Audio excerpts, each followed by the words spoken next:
All cameras, whether analog or digital, work by capturing the light from a given scene and storing that information into a specific medium.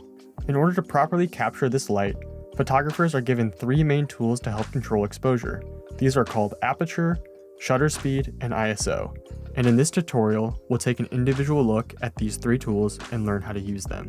When taking a photo or video, light must first enter our camera through our lens, which controls the first tool to obtain exposure, the aperture.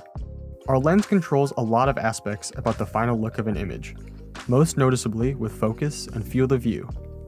But our lens has another feature called the aperture, which is a series of blades inside the lens that can open and close. The wider the opening, or iris, the more light is being let in through the lens. The smaller the iris, the less light is being let in.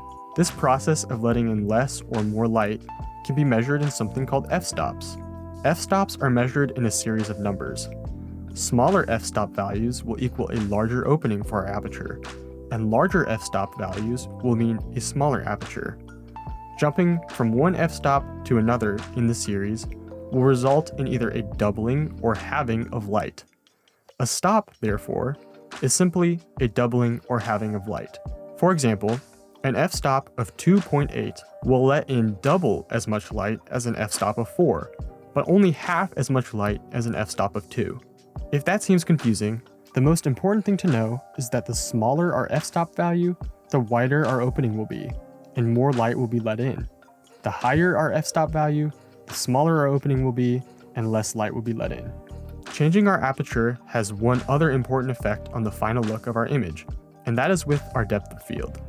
The depth of field is the range in which a camera can be in focus, either having a shallow depth of field or a deep depth of field.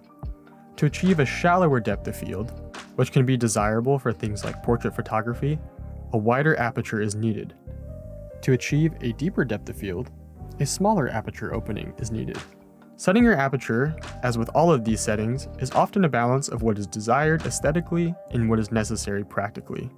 Now that we understand how light interacts with our aperture, let's move on to our next tool, the camera shutter. When we click on a camera to take a photo, a mechanical system is put into action in which a set of doors, also known as the shutter, opens up for a fraction of a second to allow the light that has traveled through the lens to enter into the camera. The amount of time that the shutter is allotted to be open for will let in either more or less light, and is measured in fractions of a second that are called shutter speeds. The faster our shutter speed, the higher the fraction will be, and the slower our shutter speed, the lower the fraction will be. For example, going from a shutter speed of 1/500th of a second to 1/250th of a second will double the amount of time our shutter is open, and therefore let in double the amount of light, or one full stop if we remember from earlier. Our shutter speed, like our aperture, has an additional effect on our image, this time with our motion blur. Slower shutter speeds, while letting in more light, will also produce images with more motion blur. Faster shutter speeds will let in less light and produce images with less motion blur. Faster shutter speeds can be really desirable for things like nature and sports photography, where subjects are often moving very fast. One other important thing to note is when taking video, the shutter speed should always be set to be twice as fast as the frames per second. For example, if shooting a video at 30 frames per second, you'd want to set your shutter speed to 1/60th of a second. Exposing each frame for half the time will achieve a motion blur that most closely resembles how we naturally perceive motion with our eyes. The final step of the exposure process is our ISO, pronounced either ISO or ISO, which is the sensitivity to light of either our camera sensor or the film stock if we're shooting analog. Once light has passed through our lens and shutter, it hits the sensor or film, and a digital or chemical process takes place to generate our image. We can choose to have our sensor be either very sensitive to light, meaning a high ISO, or have a low sensitivity, or a low ISO. A higher ISO will produce a brighter image, while a low ISO will produce a darker one. And as with before, going from an ISO of, for example, 100 to 200 will produce an image twice as bright, or one full stop. And also as with before, our ISO can have a secondary effect on our image, this time in the form of noise or grain. If, for example, we are shooting in a dark environment And so to compensate, we make our sensor very sensitive to light by using a high ISO value. Our final image will have lots of digital noise present. This is due to the lack of light information hitting our sensor. Because of this, it is generally best to avoid noise by using lower ISO values when possible, or even to physically add in additional sources of light when shooting in dark spaces if that is an option.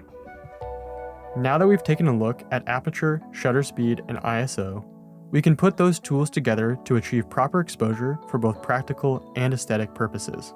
The relationship between these three tools is often depicted in what is called the exposure triangle, which emphasizes the relationship between them and how they work together.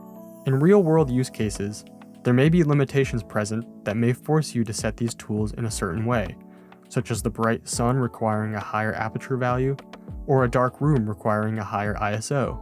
If possible, open your aperture wider for a nice out-of-focus effect in your portraits, or set your shutter speed higher to get a detailed action shot.